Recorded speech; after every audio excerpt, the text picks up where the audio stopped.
Et bonsoir. En quelques mots, pouveve-vous nous présenter les lauréats 2021 ? Comme tous les ans, nous avons 3 lauréats qui sont mis à l'honneur. Un nouveau format cette année, puisque les prix de la Fondation Prince Albert II prennent le nom de prix pour la santé planétaire, avec donc toujours 3 prix. Un premier prix lié à l'impact sur le changement climatique qui sera attribué à une entreprise. C'est la deuxième fois que la Fondation récompense une entreprise. C'est une jeune start-up qui s'appelle Green Wave. Le deuxième prix qui sera remis ce soir par Monseigneur est un prix qui récompense la science, qui récompense l'IPBES, comme on dit. C'est la plateforme intergouvernementale sur la biodiversité et les services écosystémiques. C'est l'équivalent du GIEC pour la biodiversité, si vous voulez. Le dernier prix qui sera remis ce soir, c'est la plus jeune lauréate de l'histoire des prix de la Fondation.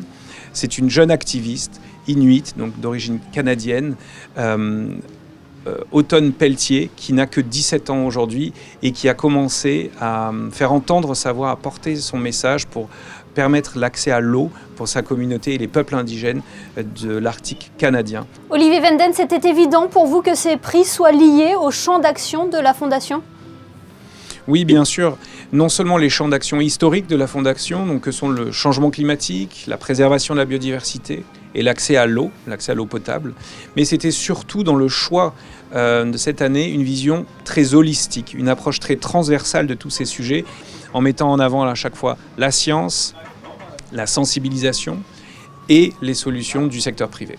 Alors les prix de la Fondation existent depuis 2008, vous êtes toujours en contact avec les lauréats, vous suivez toujours leur travail, leur implication ? Absolument, on essaie de créer une communauté d'anciens lauréats, on essaie de les suivre, on essaie de les écouter. Ils font souvent partie de nos points focaux pour faire remonter des nouveaux noms chaque année pour attribuer de nouveaux prix. Et j'en viens au processus de sélection, puisque comment détermine-t-on ces prix ? Eh bien, c'est un effort collectif des instances de gouvernance de la Fondation, du comité scientifique et technique tout d'abord, épaulé parfois, comme je viens de vous le dire, par d'anciens lauréats qui soumettent une liste donc de scientifiques historiquement, puis aujourd'hui on évolue donc comme je le disais vers le secteur privé également.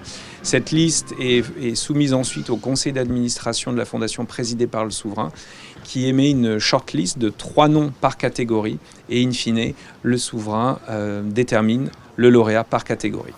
Un dernier mot, Olivier Venden, la Fondation Prince Albert II de Monaco fête ses 15 ans cette année. Quel regard portez-vous sur son évolution ?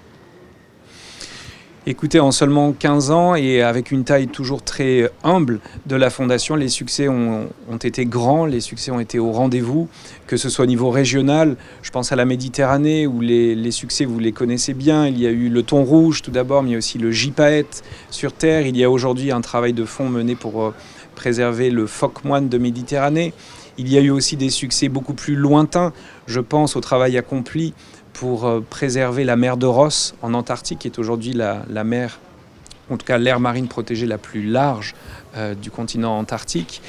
Il y a eu aussi des succès dans le mode d'opération, donc le soutien à des micro-projets, je pense à BIMED qui s'attache à la problématique des pollutions plastiques, mais aussi à des mécanismes financiers associant des États au secteur privé. Je pense cette fois-ci au MedFund qui a vocation à développer et pérenniser les aires marines protégées en Méditerranée, avec un focus particulier, ce sera tout l'enjeu à partir de 2022, de renforcer l'implication des jeunes générations. La génération de demain. Eh bien, merci beaucoup Olivier Venden d'avoir été avec nous ce soir et nous reviendrons plus en détail sur la remise des prix de la Fondation Prince Albert II de Monaco, des prix de la santé planétaire désormais dans notre édition de demain. Merci infiniment. Avec plaisir.